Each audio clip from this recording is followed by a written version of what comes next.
Yo, what's up mga kapatid? Welcome back to my YouTube channel and this is Biyaheng ni Koy TV.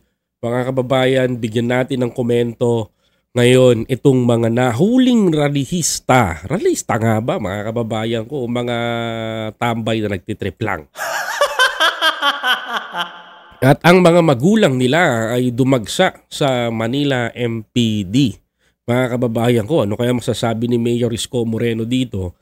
Dahil tila ho ba mga kababayan ay malaking insulto ho ito mga kababayan ko, hindi lang sa pamilya nila, bagkus dun ho sa mga kabataan na nasangkot ho dito. Marami hong palusot ngayon yan mga kababayan ko, mabait yung anak ko, mabait yan, maglalabasan ngayon. Pero before that mga kababayan ko, please don't forget to follow, like, comment, share, and subscribe mga kapatid. Panoorin muna natin tong video na to mga kababayan ko nang sa ganun mas maintindihan ninyo.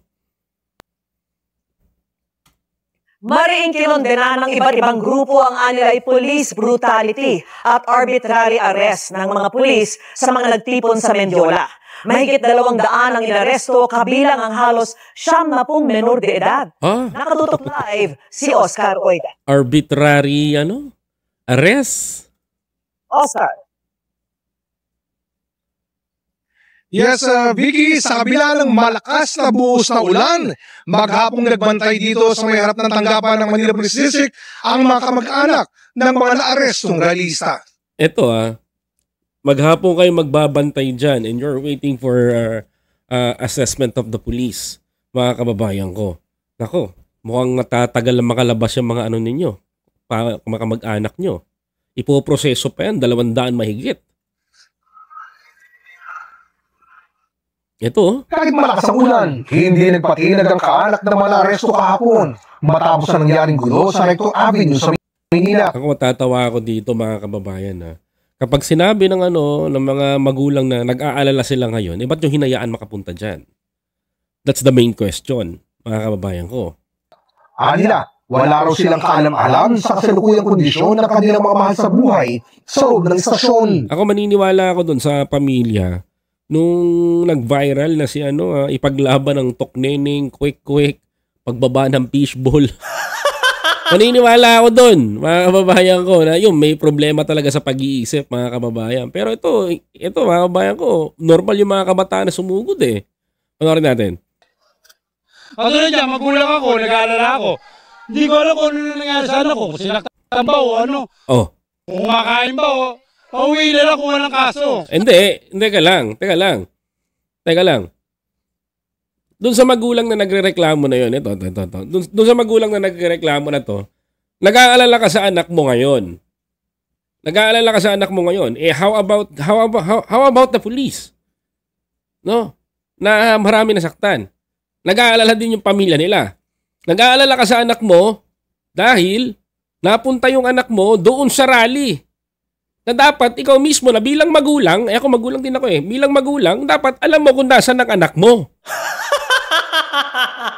How you became a father na hindi mo alam kung saan pumunta anak mo? Nag-aalala ka ngayon, nahuli anak mo. Diba? Nalaman mo, nakasama sangkot sa planong destabilization, yung anak mo na sumama dun sa rally, na nakipagbugbugan, batuhan sa mga pulis at susugurin at planong sunugin ang Malacanang. Ano to? Mag-aalala ka ngayon. Talagang mag-aalala ka. Para malaman nyo ano pakiramdam. Di ba? Ako, hindi ko kinakampihan ng pulis dito pero para sa akin sila ang pinaka-argabyado dito dahil hindi nga nila totally pinatulan ito Kumbaga, mild pa yung nangyari Kumbaga, palo pa lang yun Kung sa iba yan, mga kababayan ko, Diyos ko. Kung sa iba yan, naku po. Abutin ng mga tao na to yung talagang paluan. Hindi ko alam kung ano nangyari sa anak ko, kung sinaktan ba o ano, kung kumakain ba o, pauwi na lang kung walang kaso. May kaso yan. May kaso yan, tay ka lang. Sana po makita lang po namin. Kahit hindi naman po basta malaman po namin na safe po siya na hindi po siya sinaktan. Wag sino ba nagsasabi sino sinasaktan? Nasa loob na ng police custody, sasaktan pa ba yun? Hindi naman panahon ng mga Duterte na konting kibot, patay. Di ba mga kababayan? Alam mo, hindi ko alam pag nahuli ng pulis yung pamilya nyo, ang thinking niyo palagi sinasaktan. No? Pwede yun sa panahon ni Duterte. Pag nahuli ng pulis, mga kababayan ko, extrajudicial killing ng laban. Alam yun, sa totoo nagkamagawa lang yun. Anak ko nagmamaganda loob na bibigay ng pagkain tapos dadamputin lang, hindi na nasaktan. Pwede ba yun? Pangimigay ka ng pagkain, dadamputin ka? Common sense naman, pwede ka pala magbigay ng pagkain habang nagrarayot. Ano ba ito? Nagkakalokohan pa tayo dito? Alam mo, samot-saring interpretasyon nito ng mga magulang na ngayon, medyo nahihirapan tanggapin na yung anak nila sangkot sa destabilization. Diba? Sangkot sa tangkang panununog o tangkang pagpasok ng Malacanang property. Ngayon, nakakatawa po mga kababayan ko, dahilan ng isang magulang dito, namimigay lang yung panak ko ng pagkain. Nagkakawang-gawa lang. May nagkakawang-gawa ba doon sa loob ng batuhan, mga kababayan ko, namimigay ka ng pagkain? Ano klase itong mga palusot nyo? Diyos ko naman. Sa loob ng MPD headquarters, inabutan namin pinoproseso ang ilan sa mga naaresto. O yan o. Aabot umano sa 216 ang mga dinampot ng pulis kahapon. 216? Dami-dami rin. 89 umano dito, mga menor de edad. Nako. O katulad nito. O. Kasama sa mga inaresto ang lalaking ito na tulong-tulong na binubuhat ng mga pulis. Ito naman nakakapumiglas, nabaldog yung ulo. Ayon sa nagpakilalang ina ng lalaki, nabagok umano ang kanyang anak habang dinadakip ng mga pulis. Ayan o, kita mo, kung matino ba naman tong anak nito, makikisama ba yan dyan? Riot? Gulo? Oo, kinalagkat. Nauntog, may isa pa yung video na nauntog yung ulo niya. Paano kung nagka-head trauma na yan ngayon? Head trauma. Kundi pa raw nag-viral sa social media, di pa raw niya malalaman ang sinapit ng anak. Yan ang problema. Alam nyo kung anong problema. Kayo magulang, alam nyo dapat ang ginagawa ng anak ninyo. Hindi nyo alam yung anak ninyo nang dahil sa ganyan, gumagawa na ng paraan to para mag-destabilize ng gobyerno. So, ito ako lang ako, hindi ko kinakampihan ng pulis, hindi ko rin kinakampihan yung mga anak ninyo. Ang akin lang dito, gumigit na ako. Sa parte ng pulis, they are protecting the Constitution and the government. Mga kababayan. They are protecting the government kasama ang Constitution. Ngayon, karapatan ng pulis na gawin yung pagtanggol yung gobyerno natin dahil yun ang trabaho nila. No? Hindi trabaho ng anak ninyo, no? Hindi trabaho ng anak ninyo ang sumama sa rally, manggulo, mambato ng molotov, maipagbatuan sa mga pulis, 'di ba? Hindi trabaho ng anak niyo yun. Ang trabaho ng anak niyo, maniniwala pa ako kung natapos lang yung rally, umuwi na yung mga yan. Hindi na sumugod sa Malacanang, di ba? Psychosocial po siya, post-traumatic. So, hindi ko alam kung anong nangyayari sa kanya sa loob. Masakit po, definitely. Naniniwala kami sa pinaglalaban ng anak natin. Oo, naniniwala kayo sa pinaglalaban ng anak nyo. Pinaglalaban ng anak ninyo na sunugin yung Malacanang. Yung ba yung pinaglalaban? Kasi kung ang pinaglalaban ng pamilya ninyo, kukorek ko lang is stop the corruption, tigilin at ipakulong yung mga dapat ipakulong, maniniwala ako doon. Tama kayo doon. Pero yung mahuli yung anak nyo, on act, doon sa batuhan, common sense. Sino ba nandoon? Ito lang nangyayari yung gulo. Meron bang magdodonate ng pagkain doon? Mamimigay ng pagkain? Pwede ba yun? Nagbabatuhan na, nagkakapukpukan ka na, magdodonate ka pa ng pagkain. Di ba? So, supposed to be lahat ang sasama doon is, gusto ng gulo. Di ba? Yung ba yung ideology na gusto nyo pinapakita nyo dito? Nako naman. Di ba? In fact, we were there sa People Power Monument. Konsentidor din pala kayo, hinayaan yung pumunta dyan. We're supposed to meet him. Git naman ang ilang kaalak ng mga naaresto, nadamay lang daw ang mga ito. Nako, hindi nadamay, kasama talaga sila. Wag na tayo magpaano dito. Kasama talaga sila, hindi sila nadamay. Walang nadamay doon. Ang lahat ng kasama doon na bumato, na huling nanuntok, ay pagbatuhan, nagbato ng molotov, di ba? Lahat yan, sangkot doon. Wala, sa tatandaan nyo ito sinasabi ko, walang tao na magdodonate ng pagkain, mamimigay ng pagkain habang nagkakapukpukan, nagbabatuhan, nagrarayot ang pulis at militante. Diyos ko naman, no? Taas na yung kamay niya. Kasi hindi naman po siya talaga kasama doon sa mga nanggugulo. Ako, hindi pwede nga yun. Bakit nandoon siya? Ang tanong kung dapat nasa luneta lang siya. Aalis na sila. It just so happened na nag-volunteer na mag-marshal yung anak ko. So, he was making sure na lahat ay okay na. Supposed to be, grupo nga kayo, di ba? Grupo kayong umatake doon. Safety na.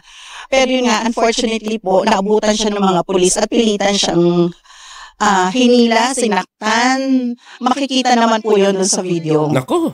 Nakahanap naman sila nakakampi kanina nang mapasugod sa lugar ng iba't ibang grupo upang kundinahin ang anilang nangyaring police brutality at arbitrary arrest na ginawa ng mga pulis. Yan yung papasok yung human rights eh.